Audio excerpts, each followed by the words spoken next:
അതല്ലേ ഞാൻ പറഞ്ഞത്.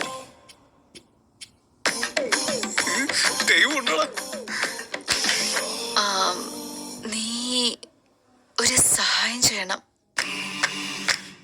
അത് പിന്നെ എനിക്കിതിൽ വലിയ അനുഭവമൊന്നും ഇല്ലട്ടോ. നീ പറഞ്ഞാ ഞാൻ ട്രൈ ചെയ്യാം. പക്ഷേ ഇവിടെ വേണ്ട, വൈകിട്ട്. വൈകുന്നേരം വരെ എനിക്ക് വെയിറ്റ് ചെയ്യാൻ വയ്യ. എനിക്കും വെയിറ്റ് ചെയ്യാൻ വയ്യ, പക്ഷെ വേറെ വഴിയില്ലല്ലോ. അയ്യോ, വൈകുന്നേരം ചേട്ടൻ ഉണ്ടാവില്ലേ? ഉണ്ടാവും, പക്ഷെ സാറല്ലേ മെയിൻ. അങ്ങേര് മെയിനാ? അപ്പൊ ഞാനാ? സാറിന്റെ അടുത്ത് നീ ഉണ്ടാവില്ലേ? ചേട്ടന്റെ അടുത്ത് ഞാനോ? അതൊന്നും ശരിയാവില്ലട്ടാ. അതെന്താ? സാറിന്റെ കേക്ക് കട്ട് ചെയ്യാൻ പോകുന്നത് നീയല്ലേ? എന്താ ഇന്ന് സാറിന്റെ ബർത്ത്ഡേ എന്ന് നിനക്ക് അറിഞ്ഞൂടെ? ബർത്ത്ഡേ ഈവനിങ് സാറിന്റെ സർപ്രൈസ് ബർത്ത്ഡേ പാർട്ടി ഹോട്ടലിൽ പ്ലാൻ ചെയ്തിട്ടുണ്ട്. സാർ അറിയാതെ എങ്ങനെയെങ്കിലും നീ സാറിനെ അങ്ങോട്ട് കൊണ്ടുവരണം.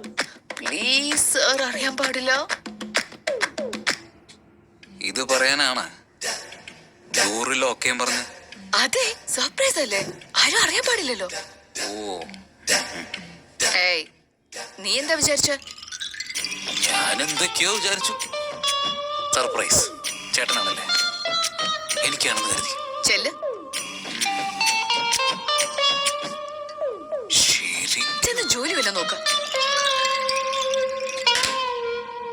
ദൈവം ഇല്ലടാ.